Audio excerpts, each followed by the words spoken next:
ప్రకటన గ్రంథం 1వ అధ్యాయము 4వ వచనము చివరి భాగము.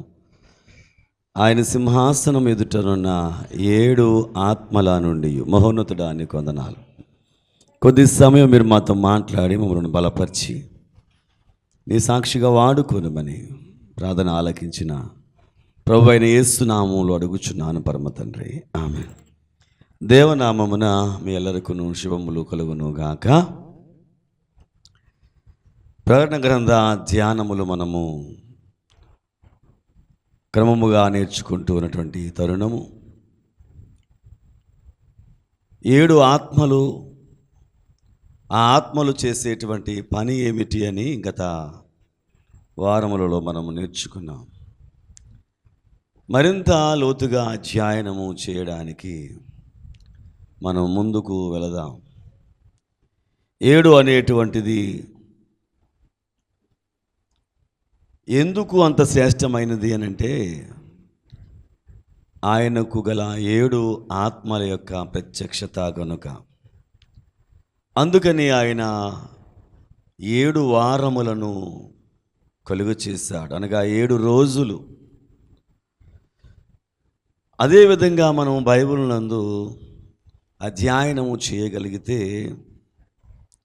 7 దీపములు ఉన్నవి. నిర్గమాకాండములో 25వ అధ్యాయములో 37వ వచనం మనం చూస్తే, నీవు దానికి 7 దీపములు చేయవలెను అనేటువంటి మాట. దేనికి 7 దీపాలు అని అంటే, ఆ అధ్యాయములో 31వ వచనము నుండి 25వ అధ్యాయములో 40 వచనాల వరకు, చివరి వరకు చూస్తే దీప వృక్షము కనిపిస్తూ ఉంది. అక్కడ 7 దీపములు. సామెతల గ్రంథంలో ఒక మాట వ్రాస్తాడు సొలొమోను మహారాజు. 20వ అధ్యాయము 27వ వచనములో ఒక మాట అంటాడు. ఏమిటి ఆ మాట? నరుని ఆత్మ యెహోవా పెట్టిన దీపము, అది అంతరంగములన్నీ శోధించును అనేటువంటి మాట. ఏమై ఉన్నది? ఏమై ఉన్నది అంటే ఏది దీపము? నరుని ఆత్మ యెహోవా పెట్టినటువంటి దీపము. అనగా ఆత్మ అనగా దీపము అనేటువంటి విషయాన్ని బైబిల్ మనకు బోధిస్తూ ఉంది. కనుక ఇక్కడ చదివినటువంటి వాక్య భాగం నిర్గమాకాండములో 7 దీపములు అనగా ఏమని అర్థం రావాలి? ఇప్పుడు 7 ఆత్మలు అనేటువంటి విషయాన్ని మనకు జ్ఞాపకం చేస్తూ ఉన్నాయి. కనుక ఆత్మ అనగా దీపము, దీపము అనగా ఆత్మ. యేసుక్రీస్తు ప్రభువారు ఈ లోకములో ఉన్నప్పుడు ఆయన ఈ విషయాన్ని కొంచెం ముందుకు వెళ్ళి ఏమంటాడంటే, ఆయన మీ దేహమునకు దీపము కన్నే గనుక అని అంటాడు. మత్తయి సువార్తలో మనము దానిని చూస్తాము. దీపమునకు 6వ అధ్యాయం 22వ వచనములో, దేహమునకు దీపము కన్నే గనుక. గనుక మనము గమనిస్తే దీపము అనగా కన్ను. ఒక మాట ఈ లోకంలో ఉంటుంది, వాడి ప్రాణం వాడి కళ్ళల్లో కనిపిస్తుంది అంటారు. ఎప్పుడు? చనిపోయే ముందు చెప్పే మాట ఏమిటంటే, వాడి ప్రాణం వాడి కళ్ళల్లో ఉంది అంటే అర్థం ఏమిటంటే, కన్ను మూస్తే ఆత్మ అనేది ఇక్కడి నుంచి వెళ్ళిపోతుంది. ఈ దీపము ఆరిపోయింది అని అంటారు కనుక, ఈ దీపము ఈ శరీరములో ఉండదు అనడానికి సాదృశ్యంగా ఉంది. కనుక కన్ను మనిషి యొక్క చావును బ్రతుకును ప్రతిఫలింపచేసేటువంటిదిగా ఉంది. అందుకని పండు ప్రేమ్ కుమార్ గారు ఒక పాటలో ఏమంటాడు అంటే, కన్ను తెరిస్తే వెలుగురా, కన్ను మూస్తే చీకటిరా. ఆ విధంగా ఆయన రాసినటువంటి ఆ పాటలో మనము బ్రతికి ఉన్నామని చెప్పడానికి కన్ను ఒక సూచనగా కనిపిస్తూ ఉంది. అనగా ఆత్మకు సాదృశ్యముగా కన్ను చూపించబడుతూ ఉంది. కనుక దీపము అనగా ఆత్మ. 7 దీపములు కావాలన్నాడు దేవుడు. ఎక్కడ? ప్రత్యక్ష గుడారములు 7 దీపములు ఉన్నాయి. ప్రత్యక్ష గుడారములో మొదట బయట కనిపించేది ఏమిటి ఆవరణములో అనంటే దహన బలిపీఠము. దానిని దాటి పరిశుద్ధ స్థలములో ప్రవేశించిన తర్వాత పరిశుద్ధ స్థలములో ఉండేవేమిటి? దీపవృక్షము, సముఖపు రొట్టెల బల్ల, ధూపవేదిక. మధ్యలో ధూపవేదిక, ఈ ప్రక్కన మరి ఒక ప్రక్కన దీప వృక్షము, సముఖపు రొట్టెల బల్ల. ఆ పరిశుద్ధ స్థలములో దాటిన తర్వాత అతి పరిశుద్ధ స్థలములో ఉండేది ఏమిటి అంటే కరుణా పీఠము. ఈ 5 ప్రత్యేకతలు కలిగినటువంటిది ప్రత్యక్ష గుడారము. పరిశుద్ధ స్థలములో ఉండేటువంటి ఈ యొక్క 7 దీపములు అనేటువంటిది దేవుని 7 ఆత్మలకు సాదృశ్యంగా కనిపిస్తూ ఉంది. కనుక 7 దీపములు, ఈ దీపములను గురించి ఏమంటాడనంటే ఏకాండముగా ఉండాలి అని అంటాడు. దీన్ని నిర్గమాకాండ 20వ అధ్యాయంలో ఏమంటాడు దాన్ని దేవుడు? ఇది ఏకాండముగా ఉండాలి. దేవునికి స్తోత్రం. 31వ వచనంలో ఉన్న మాట ఏమిటంటే మేలిమి బంగారముతో దీపవృక్షమును చేయవలను, నగిషీ పనిగా ఈ దీపవృక్షాన్ని చేయాలి, దాని ప్రకాండమును దాని శాఖలను నగిషీ పనిగా చేయవలను. ప్రకాండము అనంటే మూలము నుండి కొమ్మల వరకు ఉండేటువంటి అసలైనటువంటి స్టాండ్. దీన్ని ఇంగ్లీష్లో ఏమంటారనంటే ల్యాంప్ స్టాండ్ అని అంటారు, లేదంటే క్యాండిల్ స్టిక్ అని దీనిని అంటారు. మీకు అర్థం అవ్వాలి అంటే ఇక్కడ ఉన్నటువంటి దీపవృక్షాన్ని చూడండి. ఆ దీపవృక్షాన్ని చూస్తే దానికి ఎన్ని ఉన్నాయి చెప్పండి? మధ్యలో ఒక ప్రకాండము పైనుంచి కింద వరకు ఉంది. ఈ ప్రక్కన 3, ఈ ప్రక్కన 3. చూస్తే 2 చేతులు ఇలా అన్నట్టుగా ఒక దీపము, దాని యొక్క రూపము ఎలాగున దేవుడు చేయమని చెప్పినటువంటి విధానము ఇది. ఇవన్నీ ఎలా ఉండాలి? నగిషీ పనిగా ఉండాలి. ఇక్కడ నుంచి ఇది ఈ మధ్యలో ఉన్నటువంటి ఒక్కొక్కటి రెండింటినీ కలిపేటువంటి భాగము దగ్గర కూడా ఎలా ఉండాలనంటే బాదము పువ్వు ఎలా ఉంటుందో అలాగున్న ఇది కలశములుగా ఉండాలి అని అంటాడు. దీని యొక్క ప్రత్యేకతనుగా దాని దేవుడు తెలియచి ఏకాండముగా ఉండాలి. 32వ వచనంలో ఏమంటాడనండి? 3 కొమ్మలు అనగా నిగూఢ వలెను. అంటే అర్థం ఏంటి? నిగూఢ వలెను అని అంటే దానిలో కలిసిపోవాలి, నిలిచిపోవాలి, దానికి కలిపి ఉన్నటువంటి ఏకాండముగానే ఉందా అన్నట్టుగా దానిని మీరు తయారు చేసి ఆ కలిసిన చోట ఎలా ఉండాలి? ఇప్పుడు ఉబ్బెత్తుగా ఉంది కలిసిన చోట, ఆ ఉబ్బెత్తుగా ఉండడం ద్వారా ఇది కలిసింది కాదు, ఒకటై ఉన్నది అని చెప్పడానికి, ఏకమైపోయి ఉన్నాయి 7 ఆత్మలను చెప్పడానికి, 7 దీపములను చెప్పడానికి అక్కడ మరలా కలశమును పెట్టాలి. కలశం అంటే ఏం లేదు, కొండలాగా. అర్థమేంటి? ఒక కలశం అంటే ఏంటి? కొండ అని అర్థం. కానీ అది ఉబ్బెత్తుగా ఒక కొండ వలె దానిని తయారు చేయాలి అంటాడు 33వ వచనములో. ఏంటండి? మొగ్గ 3 కలశములు అంటే ఎన్ని ఉండాలి? ఇప్పుడు ఒకవైపున 3,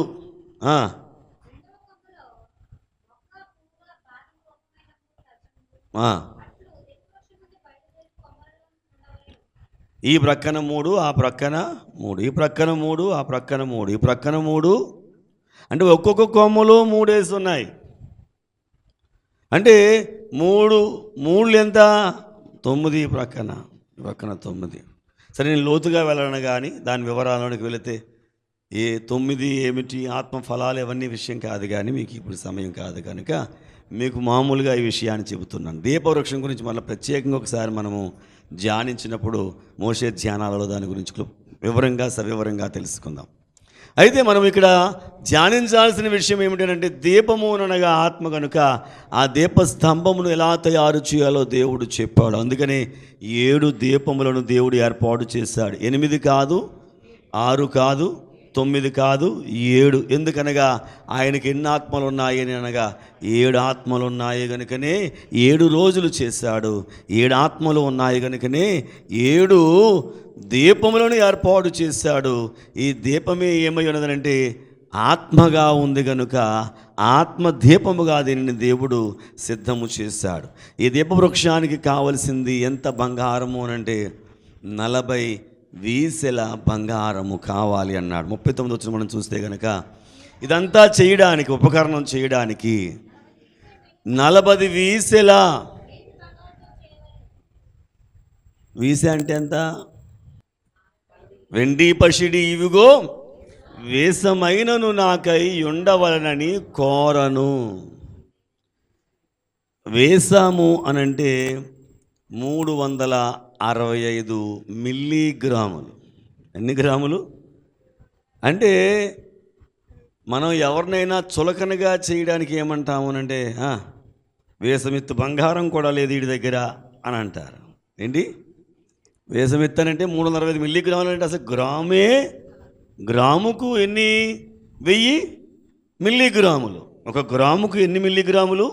1000 మిల్లీగ్రాములు. 1000 మిల్లీగ్రాముల్లో వేషము అనంటే 365 మిల్లీగ్రాములు. అంత తక్కువ. ఇప్పుడు ఎన్ని కావాలి? ఇప్పుడు 40 వీసలు కావాలి. ఇక్కడండి మనం చెప్పుకునే వీసు అంటే అది ఆ వీసు కాదు, వేషము. దేనికి చెప్తారు వీసులు? అదేంటంటే బెల్లం కొలిసినప్పుడు నాకు తెలిసి బెల్లాన్ని అలా కొలిసేవారు. చింతపండు అయినా పుల్లలైనా వీసుడు ఎత్తు పట్టురండి అని చెప్పేసినని. అది కాదు, వీసము, వీసుడు. అర్థమైందా? వీసము, వీసుడు. అర్థమైందా? ఇది వేషము. అంటే ఇది ఎంత తక్కువ అనే దానికి చెప్పడానికి వేషమెత్తు అని అంటారు. వేషమెత్తు. వేషమెత్తంత గర్వం కూడా వీడికి లేదు అని అంటారు. అంటే లేదని చెప్పడానికి దానిని ఒక పదప్రయోగం చేసేటువంటి వారు. సరే, ఇది కాలక్రమంలో మనము గమనిస్తే దాని 365 గ్రాములు ఇవన్నీ కాకుండా సరాసరిగా కాసు అంటే 8 గ్రాములని, తులమంటే 10 గ్రాములని సెట్ చేసేసారు. మొత్తం మీద కిందకి పైకి ఎందుకు వచ్చిన సంగతి అని చెప్పేసి అని ఒక ప్రామాణికం చేసేసారు.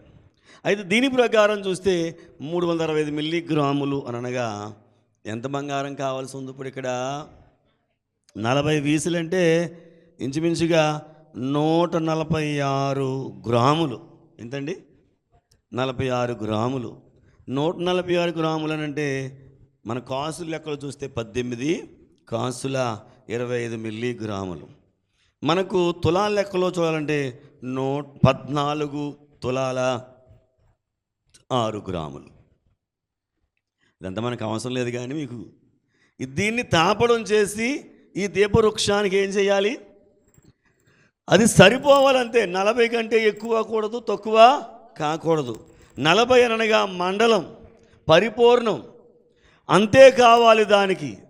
ఈ దీపవృక్షానికి యేసుక్రీస్తు ప్రభువారు 40 రోజుల ఉపవాసం, మోషే గారు 40 రోజుల ఉపవాసం, ఏలియా గారు 40 రోజుల ఉపవాసం, యేసుప్రభు వారు 40వ రోజును తీసుకురాబడ్డారు. యేసుప్రభు వారు 40 రోజుల తర్వాత ఆయన ఆరోహణమయ్యారు. ఇవన్నీ దేనికి సాదృశ్యము అనంటే ఒక పని పరిపూర్ణమైనది అని చెప్పడానికి కావడానికి ఒక సూచనగా ఏముంటుందనంటే మండలము అని అంటారు. మండలం అంటే ఏంటి? మండలం అంటే ఏంటి? మండలం అంటే ఏంటో కాదు, దీన్ని ఏమంటారు? ఒక రౌండ్ని ఏమంటారు అని అంటే మండలము అని అంటారు. మీకు చెప్పాలంటే ఒక 0 గీసామనుకోండి, దాన్ని ఏమనాలి?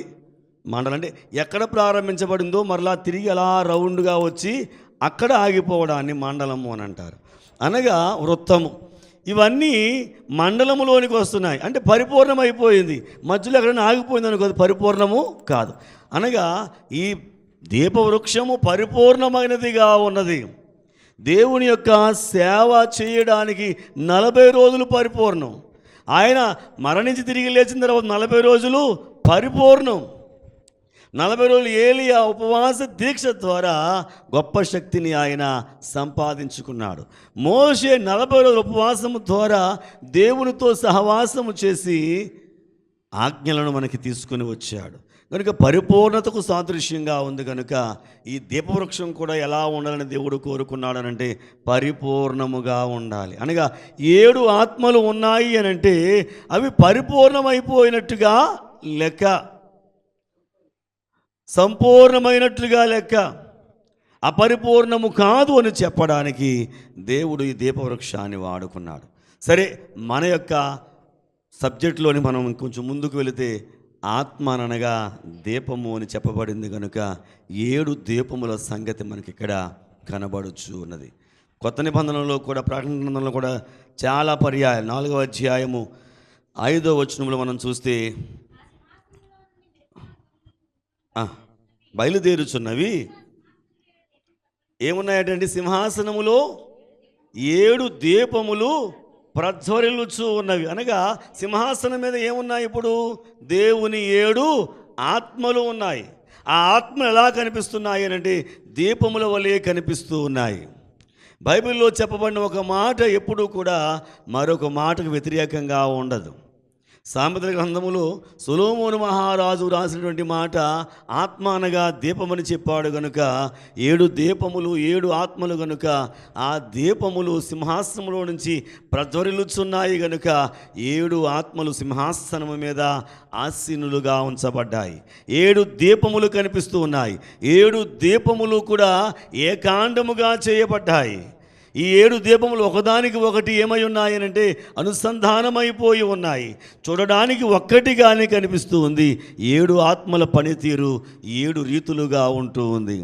మోషేకు దేవుడు చెప్పింది ఏమిటంటే ఆ పైన నువ్వేం చెయ్యాలి?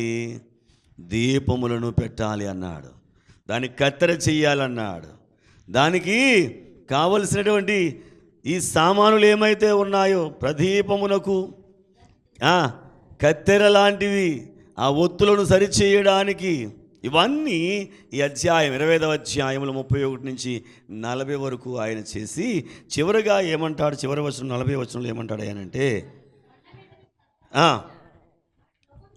వాటి రూపము చొప్పున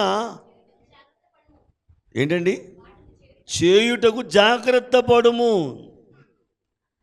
ఎంత చక్కగా చెప్పాడు మన జాగ్రత్త పడుము అంటే ఎక్కడ తేడా రాకూడదు సుమా.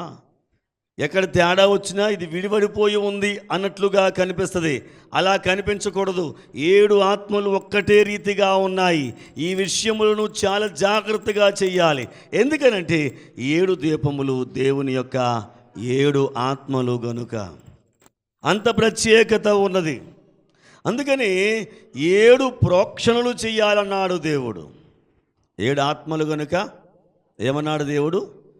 7 ప్రోక్షణలు చెయ్యాలి. లేవియ కాండము 4వ అధ్యాయము 6వ వచనములో మనం చూస్తే ఏంటండి? ఆ యాజకుడు ఆ రక్తములో తన వేలును ముంచి పరిశుద్ధ మందిరము ఎదుట అడ్డతెర ఎదుట ఆ రక్తములో కొంచెము 7 మార్లు యెహోవా సన్నిధిని ప్రోక్షించాలి. దేవుని స్తోత్రం. జాగ్రత్తగా గమనించండి. 7 ఆత్మలు ఉన్నాయి కనుక ఎన్ని ప్రోక్షణలు ఉన్నాయి? ప్రోక్షణ అంటే ఏంటి? ప్రోక్షించడం అనంటే పోయడం లేదా చిలకరించడం. అది తీసి ఇలా అనాలి. అది తీసి చేతితోటి ఇంతకుముందు వెళ్ళేసేవాళ్ళు ఏం చేసేవారు చెప్పండి? వెళ్ళకంటే కూడా ఇంకా మీకు బాగా చెప్పాలనంటే పెళ్ళి కొడుకుని చేసిన తర్వాత, పెళ్ళి కూతురుని చేసిన తర్వాత లాస్ట్లో చాలా ప్రాక్టీస్గా ఉన్నటువంటి వాళ్ళు ఆ గంధంలో చెయ్యెట్టి ఇలా తీసి ఇలా అనాలంతే. బండగా పడిందనుకో ఏడు రాకపోతే చెప్పొచ్చు కదా అంటారు పక్క వాళ్ళు. అంటే ఎంత అందంగా ఉండాలి అది ఇలా చిలకరింపు. చూడడానికి చాలా అందంగా ఉండేటువంటిది చిలకరింపే. కానీ అది నువ్వు వేస్తున్నప్పుడు ఇలా పడాలని అనుకో, కానీ వేసే విధానాన్ని బట్టి దానికి అందం చేకూరుతూ ఉంది. ఇక్కడ ప్రోక్షణ కూడా చేయమని చెప్పాడు దేవుడు. 7 ఆత్మలకు ఇప్పుడు ఏంటి ఇక్కడ? ప్రోక్షణ. ప్రతి ఆత్మకు అంతే శక్తిని దేవుడిచ్చాడు. అంతే ప్రభావాన్ని దేవుడిచ్చాడు, అదే మహిమను దేవుడిచ్చాడు. కనుక ప్రోక్షించడం విషయంలో కూడా దేవుడు ఏమని చెప్పాడయ్యానంటే 7 సార్లు దాన్ని తీసి మీరేం చేయాలి, ప్రోక్షించాలి. 14వ అధ్యాయం 7వ వచనంలో కూడా చూస్తే, లేవియకాండం 14వ అధ్యాయం 7వ వచనము, కుష్టు విషయములో 7 మార్లు ప్రోక్షించాలి. అనగా పరిశుద్ధపరచబడాలి అని అంటే ఒక వ్యక్తి కుష్టు రోగము చేత మరలా తిరిగి బాగుపడ్డాడని చెప్పడానికి సూచనగా ఏమి చెయ్యాలని అనగా ఆ వ్యక్తి మీద 7 సార్లు ఏం చెయ్యాలి, రక్తాన్ని ప్రోక్షించాలని చెప్పారు.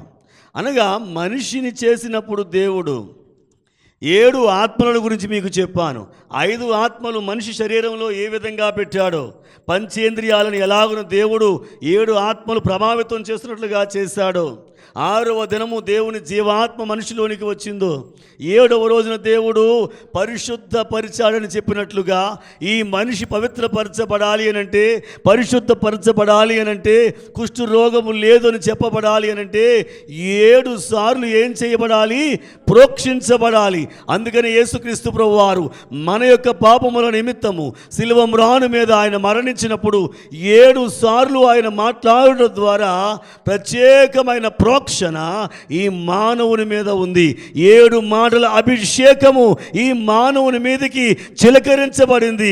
7 మాటల యొక్క ప్రత్యేకమైనటువంటి విమోచన ఈ మానవ శరీరముల మీద, ఈ మానవ రక్తము మీద చిలకరించబడటం ద్వారా కుష్టు వ్యాధితో ఉన్నవాడు ఎలాగో పరిశుద్ధపరచబడుతున్నాడో అట్టి రీతిగానే పాపమనే కుష్టుతో ఉన్నటువంటి ఈ మానవులు కూడా దేవుని యొక్క చిట్ట చివరి 7 మాటల యొక్క ప్రత్యేకమైన చిలకరింపు ఈ మానవాళి మీద పడుట ద్వారా పరిశుద్ధపరచబడ్డాడు. చప్పట్లు కొట్టి దేవుని మహిమపరుద్దాం. హల్లెలూయా. 7 ప్రోక్షణలు చేయాల్సినటువంటి ప్రత్యేకత, 7 ప్రోక్షణల ద్వారా పవిత్రపరచబడేటువంటి స్థితి. 7 మాటలు ఆయన నోటిలో నుంచి ఏమొచ్చాయి, ప్రోక్షించబడ్డాయి. దేవుని స్తోత్రం. ఆయన నోటి మాటలే ప్రోక్షణగా. యేసుప్రభువారు అన్నారు కదా, మీరిప్పుడు నా మాటను బట్టి పవిత్రులై ఉన్నారు. యోహాను సువార్త 15వ అధ్యాయంలో మనం చూస్తే మీరిప్పుడు నా మాటను బట్టి ఏమవుతున్నారు అనంటే పవిత్రులై ఉన్నారు. గనుక శిలువ మ్రాను మీద క్రీస్తు ప్రభువారు పలికినటువంటి 7 మాటలను బట్టి, ఆ 7 మాటలలో ఉన్న శక్తి ప్రభావం ఏదైతే ఉందో ఆ ప్రభావమును బట్టి మనం ఏమయ్యాము అనంటే పవిత్రులముగా మార్చబడ్డాము. దేవునికి స్తోత్రం. అనగా దేవుని 7 ఆత్మలతో నింపబడిన మన శరీరములు, మన ఆత్మ ఆ శక్తిని సంపాదించుకున్నటువంటి ఆ దేవదేవుని యొక్క క్రీస్తు అనేటువంటి ఆ యొక్క కుమారుడే శిలువ మ్రాను మీద ప్రోక్షించడం ద్వారా మనకు విమోచన కలుగుచున్నది. కనుక చప్పట్లు కొట్టి దేవుని మహిమపరుద్దాం. హల్లెలూయా. అందుకని మరొక పర్యాయం మనం ఒక చోట చూస్తే కనుక లేవియకాండం 23వ అధ్యాయము 8వ వచనంలో ఏమంటాడనంటే 7 దినాలు చేయాలంట హోమం. ఎవరికి చేయాలి? యెహోవాకు 7 దినములు హోమము చేయాలి. ఎందుకు 7 దినాలు చేయాలి అని అంటే ఆయనకి ఎన్ని ఆత్మలు ఉన్నాయి అని అనగా 7 ఆత్మలు ఉన్నాయి. కనుక 7 దినములు హోమము చేయాలి. హోమం అంటే యజ్ఞము. హోమము అనగా ప్రత్యేకమైన రీతిని సిద్ధపరిచినటువంటి అగ్ని చేత కొన్ని పదార్థములు అందులో వేయబడి హోమము చేయుట, బలి ఇవ్వబడినటువంటి కోడె దూడలు ఆ యొక్క హోమములో వేయుట ద్వారా దానిని ఆయన సువాసనగా ఆగ్రానిస్తూ ఉన్నాడు. దేవునికి మహిమ కలుగునుగాక. దేవునికి మహిమ కలుగునుగాక. ఒక పాటలో మనం పాడుకుంటాం, ఏంటి, సజీవ హోమము అని ఏదో ఉంటుంది, గుర్తురాలేదు కానీ నాకు. దేవునికి మహిమ కలుగునుగాక. ఈ హోమముగా మనము మార్చబడాలి. హోమముగా ఆయనకు మనము అర్పించబడాలి. 7 దినములు ఆయనకు హోమమును అర్పించమని చెప్పాడు అని అంటే 7 ఆత్మలకు ఒక్కొక్క ఆత్మకు ఒక్కొక్క రోజు హోమార్పణ చెయ్యాలి. హోమార్పణ చేయవలసిన ఉన్నాము. మరొక పర్యాయం ఏమంటానంటే 7 దినాలు మీరు పండుగను ఆచరించాలి. లేవియ కాండం 23వ అధ్యాయం 39వ వచనంలో, అయితే 7వ దినమున 7 దినములు యెహోవాకు ఏం చేయాలి? 1 రోజా 2 రోజులా 8 రోజులా 9 రోజులా? 7 దినములు. ఎందుకు అనంటే 7 దీపస్తంభం, వాటి మధ్య సంచరించేటువంటి వాడు చెప్పేటువంటి జ్ఞాన సంగతులు, ఇవన్నీ కూడా మర్మమైనటువంటి సంగతులు. 7 ప్రత్యేకత. నిజమే, తెలుగులో మనం చెప్పుకుంటే 7 అనేది ఏడుపు గొట్టుగా ఆ మాట ఏంట్రా అని అంటారు, కానీ లెక్కెట్టేటప్పుడు 6 అని అంటారు. కానీ అలా అనేటువంటి వాళ్ళే చేసేది ఏంటి తెలుసా? 7 అడుగులు వెయ్యాలంటారు. ఎవరంటారు ఈ మాట? 7 అడుగులు వెయ్యాలంటారు. సప్త స్వరాలు అంటారు. ఏ స్వరాలు? సప్త స్వరాలు. సరిగమ పదని. ఎన్ని వచ్చాయి చెప్పండి? సరిగమ పదని స, సరిగమ పదని స. ఎన్ని వచ్చినాయి? 7. లాస్ట్లో సా మళ్ళీ అంటే వస్తుంది, కానీ లెక్క ఎక్కండి. ఫస్ట్లో వచ్చేసింది కదా సా, ఫస్ట్ వచ్చేసింది కాబట్టి సరిగమ పదని సా అంటే అనడానికి సరిగమ పదని సా అంటే మళ్ళీ స్టార్ట్ చేయడానికి అంటారు. కానీ ఎన్ని తమ్ముడు? 7 సప్తస్వరాలు. ఎన్ని రంగులు ఉన్నాయి? 7 రంగులే ఉన్నాయి. మీరు గమనించండి, వాళ్ళు చెప్పేది 6 7 అనొద్దు అని అంటారేమో, కానీ వెయ్యమన్న అడుగులెన్ని? 7. ఎందుకని? దేవుని 7 ఆత్మలు మీ జీవితాలని కట్టి ఉంచాలని వారికి తెలియడం లేదు ఈ విషయం. ఎన్ని స్వరాలు ఉన్నాయి ఇవి కట్టినటువంటి స్వరాలు? 7 స్వరాలే. రంగులు 7. చెప్పుకుంటూ పోతే చాలా ఉన్నాయి. వద్దనుకుంటున్నారు కానీ వాటినే చేస్తున్నారు. నిజమే, 7 వారాలు రమ్మంటున్నాం మనం. ఇప్పుడు ఎన్ని వారాలు రావాలంటే వాళ్ళు కూడా 7 వారాలు వస్తే చాలు. వెళ్తలేదు, నడిచిలువలు వెళ్తలేదా? మేము శుక్రవారం అక్కడ షాల్ చూసుకుని వచ్చేసరికి తెల్లారుతూ ఉంటుంది.